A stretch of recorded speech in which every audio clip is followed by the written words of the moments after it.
Ruffle Feathers TV, man. Today we talking about Tory Lanez. Now, I should have known better to jump to conclusions, and I wasn't there. And the evidence didn't add up. I should have never. I'm not saying he didn't. I'm not saying he did. I just should have stayed out of everything. I don't like when I jump to conclusions. So I stopped doing that. I stopped jumping to conclusions because, man, I don't like being wrong. So that's trained me to go out, take a breather, and find the facts and come to your own conclusion. And since I've been moving like that, man, I don't make too much more mistakes. But I stay out of it. And I don't think I said anything on the internet about Tory Lanez or Megan Thee Stallion. I think I did stay out of it, but still, if I was just going off what I thought, I'm like, man, he probably did. Because I heard when he was like, I heard a tape recording where he was begging her, like, I'm sorry for what happened. I'm sorry this happened. Like, yo, be quiet. I think that's what I heard, and that's why I might have been like, dang, like he might be cooked by that one. I think I might have said something that at some point in time because I'm recalling it, but I don't know for sure. Let's get into it. So Tory Lanez was rushed to the hospital. He was stabbed this morning at the California Correctional Facility. So they didn't give any update in regards to what type of condition he's in, but I'm hoping that he's okay and he pulls through. Listen, what you think? Why all of a sudden somebody stabbing Tory Lanez? Do you think that someone is targeting him because he's a celebrity and they just wanted to do that? Or do you think it's Megan Thee Stallion, Roc Nation associated? Get in the comments. Let me know what you think. That's pretty crazy to me, right? Because once I'm getting this that he got stabbed, I'm like, hold on. Like, how? Why? Why did he get stabbed? And then I also, the same day or the day before, I remember seeing something about Megan Thee Stallion, best friend, actually bodyguard, Megan Thee Stallion's best friend's bodyguard coming out talking about she actually did do it. And we got that footage too, but I think this is Whack 100 calling. This morning, brother, the next came out and bust on the boy Tory. You know, they airlifted him and all that, so that's gonna respond when we come off this shit. We're gonna respond the right way to that. They laid the yard down. No, it happened in the building. What was it over? It was over some. What he had did he have a debt, a gambling debt or something? Nah, nothing like that. Shit, we don't even really know. We don't even know the whole situation, you know. So it was just like some foul play. So it's gonna be up. Yeah, it's for sure with some foul play. Damn, wasn't nobody right there with him when it happened? Wasn't nobody right there with him when it went down? Yeah, I guess nobody. Look, bro, trying to get some information. He know they be listening, so you can't say too much. Why? You can't say too much. Why But this is the guy allegedly, right? Look at this guy, 4 lifer. Probably ain't no reason for this man to be going at Tory. Just, what is Tory doing messing with somebody like this? If he in a LA jail, come on, man. Like, I think it's a LA jail, but why? Knock it off, bro. Like, ain't no way. Bakersfield, California. Yeah, I seen this dude was reading. Yeah. Corrections Rehabilitation identified inmate accused of stabbing rapper Tory Lanez in a Tehachapi prison 14 times as a 42-year-old Santino Casio. That was terribly written. CDCR said on Monday. Let me see how that nigga read it. The Department of Corrections and Rehabilitation identified inmate accused of stabbing rapper Tory Lanez in a Tehachapi prison 14 times as 42-year-old Santino Casio. Okay, all right. I guess that was right the way to say in a Tehachapi prison 14 times as 42-year-old Santino Casio. Okay, dang. CDCR Monday, May 12th at around 7:20 a.m. Lanez, also known as Daystar Peterson, was attacked by another inmate identified as Santino Casio at a housing unit in the California Correctional Institution. All right, in Tehachapi. All right, got it. All right, that sounds better. That's what I figured. But yeah, 7:20 in the morning, immediately as soon as you get let out. Now, you would assume that maybe they had some beef the night before. I would say probably not. I'm going to say 7:20, like, as soon as you wake up, folks ain't going to be on they ain't going to be on nothing. Like, you don't expect nothing too much in the morning, not when everybody got food on their mind. Something might happen after the food, but at least a nigga want to eat first. You know what I mean? They don't want to get no smoke like that. So that's a red flag already for me. Right there. First one, red flag. CDCR said on Monday 12th around 7:20 a.m.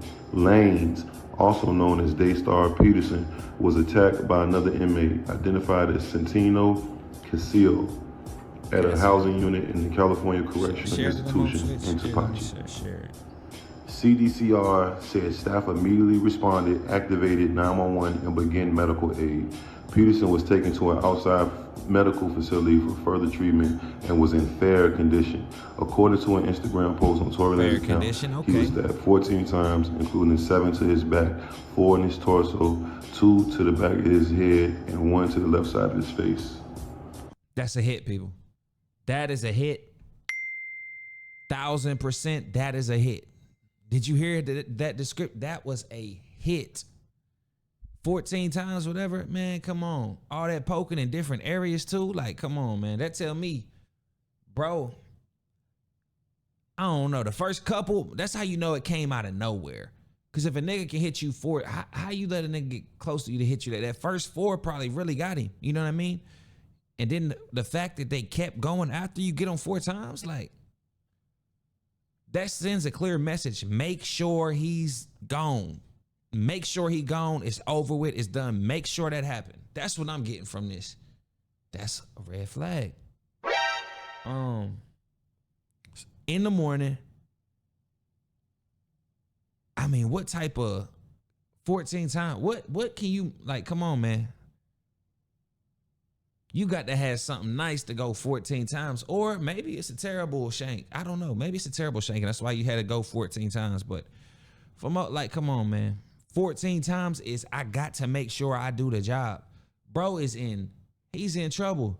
I mean, tell you the truth, he probably don't care. Somebody told him, hey, we're going to get you some. You know what I mean? That would have seemed like to me for a 4-lifer. But then again, a 4-lifer might also be like, I ain't got nothing to lose. I don't like that nigga right there.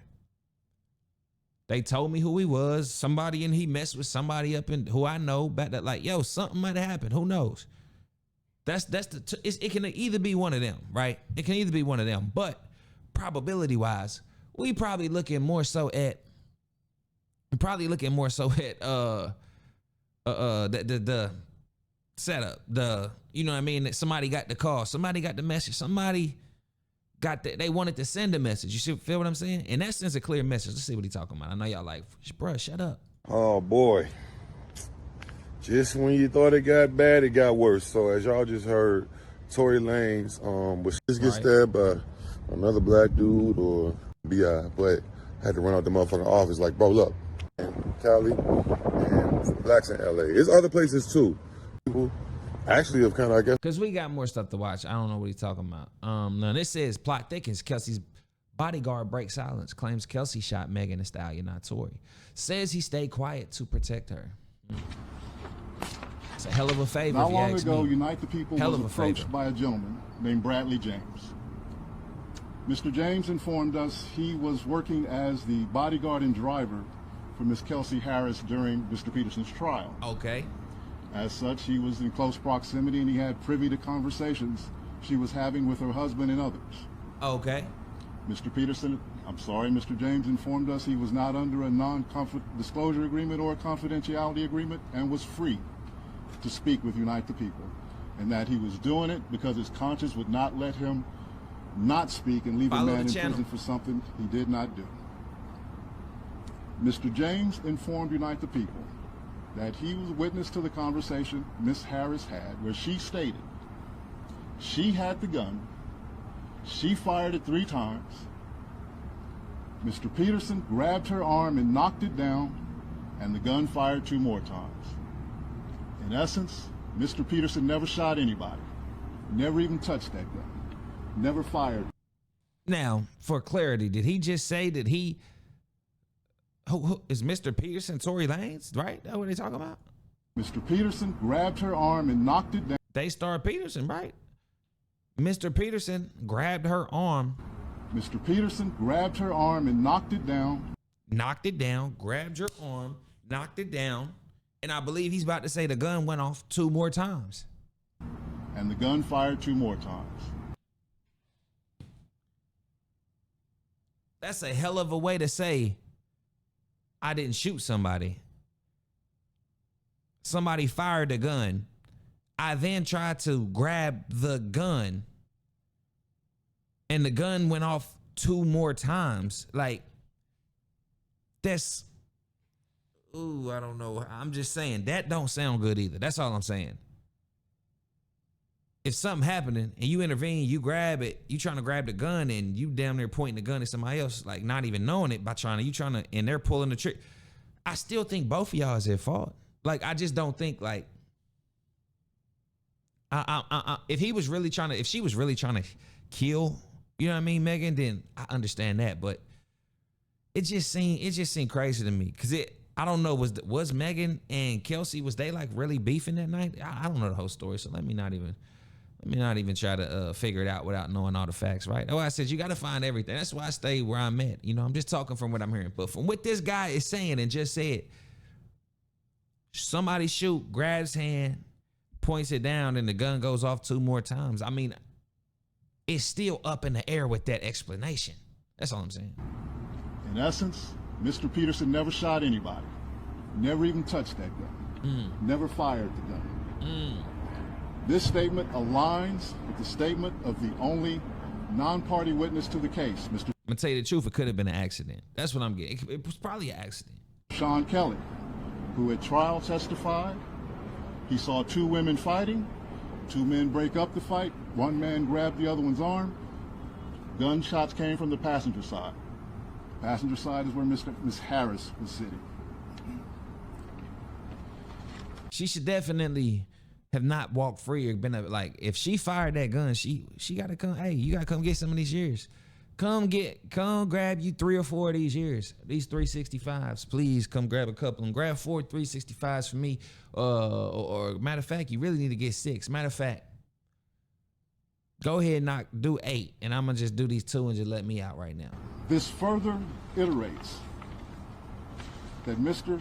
Peterson did not shoot Miss Pete, did not shoot at Miss Pete, or did not assault Miss Pete. For example, DNA was... Now, I don't know if he's representing the bodyguard or Tory Lanez. I don't know that, but hey, man, this is a messy situation right here. We've been made aware that a member of the media, Mr. Gianno Caldwell, was working on an op-ed for the New York Post regarding Mr. Peterson's innocence. During his work on that op-ed, he became aware of some information in Unite the People's possession regarding a statement that was given to Unite the People by someone with information relevant to that case.